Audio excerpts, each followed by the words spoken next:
இன்ஜின்லேருந்து spark ப்ளக்குக்கு வர கரண்ட்டை use பண்ணி எமர்ஜென்சி பர்பஸுக்காண்டி ஃபயர் எப்படி மேக் பண்ணுறதுன்னு இப்போ பார்க்கலாம்.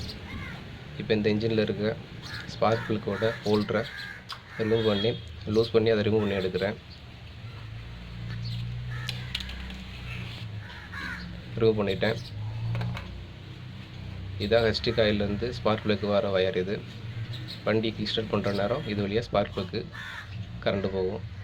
ஒரு கம்பில் துணி சுற்றி எடுத்துருக்கு. கொஞ்சம் பெட்ரோல் இருக்குது. அந்த பெட்ரோலை இந்த துணிக்கு மேலே ஊற்றுறேன். இந்த துணி ஃபுல்லாக பெட்ரோல் போடுற மாதிரி ஊற்றுறேன்.